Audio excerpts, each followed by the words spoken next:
नमस्कार, आप देख रहे हैं ट्रेंडिंग स्टॉक्स, जिसमें हम बात करते हैं उन स्टॉक्स के बारे में जिनमें मोमेंटम है, एक्शन है और अच्छा खासा हमें शेयर मार्केट में भी नज़र आ रहे हैं। आज हम जिन स्टॉक्स के बारे में बात करने की बात कर रहे हैं उसके ऊपर काफ़ी टाइम से चर्चा चल रही थी, लेकिन अब उस चर्चा के ऊपर मुहर लग गई है। वो है जोमेटो और पेटीएम। जोमेटो अब पेटीएम का मूवी से रिलेटेड बिजनेस खरीद रहा है, जिसके बाद हमें शेयर में मोमेंटम देखने को मिला है। हम आपको सारा बताएंगे क्या पूरी डील है, कैसे फ़ायदा हो रहा है, ब्रोकर्स का क्या कहना है, और लास्ट में आपको ये भी बताएंगे कि एक्सपर्ट उस पर क्या करने की सलाह दे रहे हैं। संदीप जी, सबसे पहले से स्टार्ट करते हैं, क्या शेयर में मोमेंटम कैसे देखने को मिल रहा है? अगर शौर्य पहले आप जोमेटो और पेटीएम के शेयर की बात करेंगे तो दोनों शेयरों में हमने देखा है कि एक्शन काफी ज्यादा बनता हुआ दिखा है। पेटीएम का शेयर आज हमने देखा कि इस डील के अनाउंसमेंट के बाद 5.5% तक उछला है और एक महीने में आप देखेंगे तो शेयर करीब 30% के आसपास ऑलरेडी उछल चुका है। इंटरडे आप हाई देखेंगे शेयर का तो वो 604 रुपये 70 पैसे का था, तो वहां तक इंटरडे में हमने देखा है कि शेयर में जो गेन्स है वो बनते हुए दिखे। हालांकि हायर लेवल से जो प्रॉफिट बुकिंग है वो भी स्टॉक में आती हुई दिखी है और 6 महीने में आप देखेंगे तो 50% से ज्यादा का जो मूव है वो पेटीएम के शेयर में ऑलरेडी देखने को मिल चुका है। जोमेटो की जहां तक बात है तो जोमेटो के शेयर में हमने देखा है कि आज 3.25% तक का अपमूव देखने को मिला इस डील के अनाउंसमेंट के बाद। 267 रुपए का हाई है, इंटरडे हाई है जो कि स्टॉक ने टच किया है। 6 महीने में शेयर 60% और एक साल में करीब करीब 3 गुना हो चुका है। तो जबरदस्त एक्शन में है दोनों स्टॉक्स अगर आप पिछले 6 महीने एक साल की बात करें, और इनफैक्ट जो डील का अनाउंसमेंट हुआ उसके बाद भी हम देख रहे हैं जबरदस्त एक्शन इन दोनों स्टॉक्स में देखने को मिल रहा है। जी, तो अब ये डील में बेसिकली क्या क्या है, मतलब क्या बिजनेस मिलने वाला है जोमेटो को पेटीएम से? देखिए, ये जो डील हुई है पहले तो बता दूं 2048 करोड़ रुपए की ये डील है, जिसमें पेटीएम का जो एंटरटेनमेंट टिकटिंग बिजनेस है उसको जोमेटो खरीदती हुई नजर आएगी। ये खबर पहले भी आई थी। अब कल शाम को जोमेटो का जो बोर्ड है उसने इस डील को हरी झंडी दे दी है। इस कारोबार में ये जो एंटरटेनमेंट टिकटिंग बिजनेस है उसमें अगर आप देखेंगे मूवीज है, स्पोर्ट्स है और जो इवेंट्स टिकटिंग है ये सब इसमें शामिल है। और इवेंट्स की अगर आप बात करेंगे तो उसमें लाइव परफॉर्मेंसेस ये भी कहीं ना कहीं शामिल होता है। तो पेटीएम ये जो डील है उसको दो फेजेस में करेगी। पहले क्या होगा, पेटीएम अपना जो टिकटिंग बिजनेस है, इनकी जो 2 सब्सिडरी कंपनीज हैं OTPL और WEPL के नाम से, ये दोनों 100% सब्सिडरीज हैं 197 कम्युनिकेशंस की, और अपना पूरा टिकटिंग कारोबार इन दोनों कंपनीज में ट्रांसफर किया जाएगा। स्लम्प सेल बेसिस पे ट्रांसफर किया जाएगा और उसके बाद ये जो दोनों सब्सिडरी कंपनीज हैं OTPL और WEPL, इनका जो 100% हिस्सा जिसमें करीब करीब 280 कर्मचारी भी शामिल हैं, ये पूरा जो कारोबार है ये जोमेटो को ट्रांसफर कर दिया जाएगा, जिसकी वैल्यू मैंने आपको बताई है 2048 करोड़ रुपए की है। अब ये दोनों जो कंपनियां हैं, जो सब्सिडरी कंपनीज की मैंने बात करी, एक के पास टिकट न्यू के नाम से और दूसरे के पास इनसाइडर के नाम से टिकटिंग प्लेटफॉर्म्स हैं जो ये दोनों कंपनियां ऑपरेट करती हैं। और आपको बता दें कि 2017 से लेकर 2018 के दौरान ये जो प्लेटफॉर्म्स हैं उनका अधिग्रहण किया गया था पेटीएम की ओर से, और ये जो डील है वो मौजूदा तिमाही में ही पूरा होने की उम्मीद लगाई जा रही है। 12 महीने तक ये जो पूरा टिकटिंग का सिलसिला है पेटीएम के ऐप पर ही चलता हुआ दिखेगा।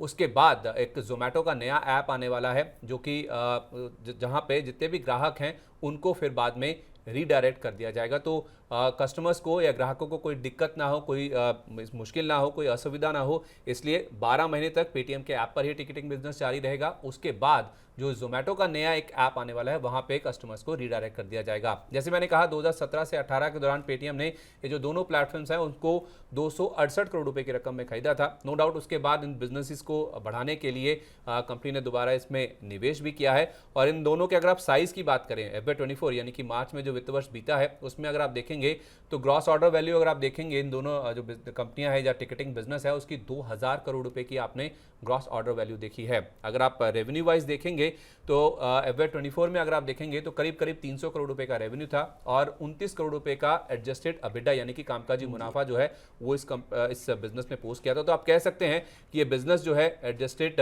मुनाफे में, कामकाजी मुनाफे में है, और 29 करोड़ रुपए का इन्होंने एडजस्टेड अबिडा पोस्ट किया था और 300 करोड़ रुपए के आसपास का इसमें आप देख सकते हैं कि जो रेवेन्यू है वो यहाँ पे दर्शाया गया था। तो ये पूरा डील का स्ट्रक्चर है जो टिकटिंग कारोबार बेचा जा रहा है पेटीएम का जोमेटो को, ये मैंने आपके सामने रख दिया। तो यानी इसका मतलब अगर आपको आउटिंग करनी है, एंजॉय करना है, सब कुछ जोमेटो पे कर सकते हैं। पहले मूवी बुक करिए, उसके बाद वहीं पे खाना मंगा सकते हैं, उसी से ऑर्डर कर सकते हैं। तो ये तो पता है ग्राहकों के लिए क्या फायदा है, क्या डील है, लेकिन इससे जोमेटो और पेटीएम को क्या फायदा होगा? अब दोनों कंपनी के लिए अगर आप देखेंगे तो ये विन विन के तौर पे आप देख सकते हैं इस डील को। अगर आप डिटेल में समझेंगे तो पेटीएम अगर आप देखेंगे तो एक फाइनेंशियल सर्विसेज कंपनी है। खासतौर पे अगर आप देखेंगे इनका जो कोर कारोबार है, उसकी जो लॉन्ग टर्म ग्रोथ है, उसके ऊपर एक कंपनी फोकस कर पाएगी जब इनका टिकटिंग कारोबार ट्रांसफर होता हुआ दिखेगा। इनके अगर आप कोर कारोबार की बात करेंगे, उसमें पेमेंट शामिल है, फाइनेंशियल सर्विसेज का जो डिस्ट्रीब्यूशन है, ये इनका कोर कारोबार है। इसकी ग्रोथ के ऊपर कंपनी खास तौर पे फोकस कर पाएगी, क्योंकि एनालिस्ट का ऐसा मानना है कि जो रकम इनके पास आ रही है 2000 करोड़ रुपए के आसपास की, उससे एक तो इनके जो कैश और कैश इक्विवेलेंट्स है, इनकी जो बैलेंस शीट है वो मजबूत होती हुई दिखेगी। और ये कंपनी अपना जो कोर बिजनेस है, ट्रेवल डील्स हैं, जो कैशबैक सर्विसेज हैं, जो कि इनके कस्टमर बेस को, इनके बिजनेस को बढ़ाने के लिए काफी क्रूशल है, उसके ऊपर एक कंपनी फोकस कर पाएगी। साथ ही पेटीएम जो दूसरे हाई ग्रोथ बिजनेसेस हैं उसमें भी अपना निवेश बढ़ा पाएगी, ऐसा मोतीलाल ओसवाल का मानना है। और FY27 में पेटीएम के EBITDA पॉजिटिव होने का अनुमान भी मोतीलाल ओसवाल लगा के चल रहा है, तो ये डील कहीं ना कहीं उसमें भी सहायक होती हुई नजर आ सकती है। अब बात करते हैं कि जोमेटो के लिए इस डील के क्या मायने हैं। देखिए, गोइंग आउट जो सेगमेंट है, जैसे आप हाईलाइट कर रहे थे शौर्य, जोमेटो के जो गोइंग आउट बिजनेस है, जो कारोबार है, उसका जो स्केल, उसका जो साइज है, वो दोनों इस डील से कहीं ना कहीं बढ़ते हुए नजर आ सकते हैं, ऐसा एनालिस्ट का मानना है। और मैनेजमेंट ने खुद ऐसा माना है कि इनका जो बिजनेस है उससे ग्रो करता हुआ दिखेगा। मध्यम से लंबी अवधि में जो एक एडिशनल ग्रोथ इंजन है, उसके तौर पर ये बिजनेस जो है वो कामकाज करता हुआ दिखेगा, ऐसा एनालिस्ट फ्रेटर्निटी का मानना है। और मैनेजमेंट ने खुद माना है कि FY26 में जो गोइंग आउट बिजनेस है इनका, उसकी जो ग्रॉस ऑर्डर वैल्यू है वो 10,000 करोड़ रुपए से ज्यादा हो सकती है।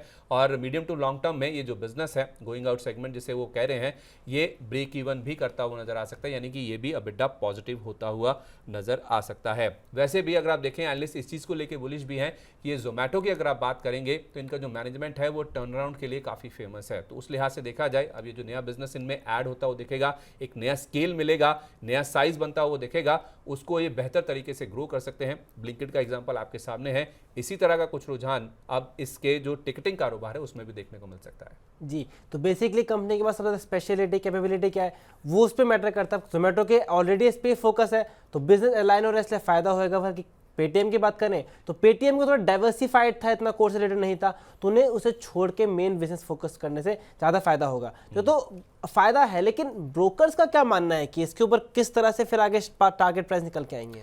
ब्रोकर्स का भरोसा बड़ा है। जहां तक पेटीएम की बात है, कुछ ब्रोकर्स ने अपने जो टारगेट हैं उनको ऊपर की ओर रिवाइज भी किया। जहां तक पेटीएम की बात है, पहले पेटीएम के आप ब्रोकर्स की बात कीजिए।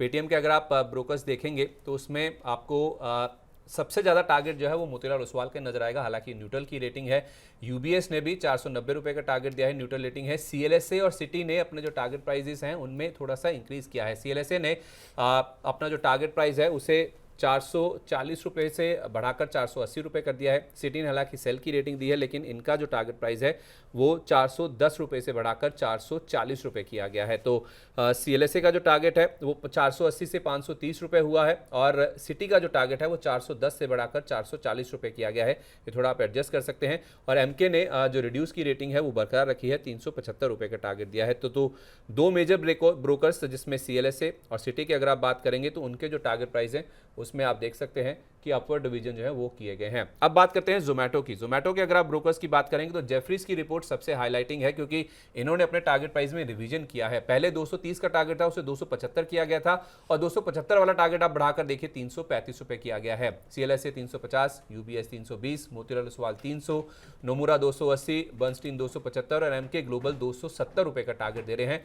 सबने ही आप देखिए बाय रेटिंग दी है इस अकाउंटों को लेकर, और अब 300 के ऊपर के जो टारगेट हैं वो जेफरीज की ओर से भी आते हुए दिखे हैं। तो नो डाउट दोनों के लिए ही अच्छी खबर है ये। और पेटीएम के लिए रेटिंग वाइज इतना अच्छा नहीं है, लेकिन हाँ ब्रोकर्स कुछ अपने जो टारगेट प्राइस है उसको करंट मार्केट प्राइस से नीचे ही सही, लेकिन हाँ ऊपर की ओर जरूर रिवाइज कर रहे हैं। तो कह सकते हैं एक तरह से ब्रोकर्स ने इस डील को थम्स अप दे दिया, या तो न्यूट्रल रखा है जितना पहले था, या उसे इंप्रूव करते हुए नजर आए हैं। अब आते हैं मेन बात पे, करना क्या है शेयर होल्डर्स को? देखिए, दोनों शेयरों की जहां तक बात है तो जोमेटो का शेयर हमने पहले भी ट्रेंडिंग स्टॉक्स में कवर किया है। 2 अगस्त को भी कवर किया था, 19 अगस्त को भी कवर किया था, और हमने अरुण मंत्री जी जो कि मंत्री फिनमार्ट के फाउंडर है उनसे बातचीत करी भी थी। उस समय उन्होंने कहा भी था कि ये जो जोमेटो के शेयर में जो तेजी आ रही है उसमें आप थोड़ी सी मुनाफा वसूली कर लीजिए। अभी भी उनकी राय यही है कि जिनके पास शेयर हैं उनको आप बुक कर लीजिए, और जो बाकी बचती है पोजीशन, थोड़ा जो शेयर बचेगा आपके पास, उसको आप 250 रुपये के स्टॉप लॉस के साथ होल्ड कर सकते हैं। अब रही बात फ्रेश खरीदारी की, तो उनका ये मानना है कि नीचे डिप्स पर 240-245 के करीब आपको खरीदारी करनी चाहिए, और उसके इसमें आपका 230 रुपये का स्टॉप लॉस होना चाहिए।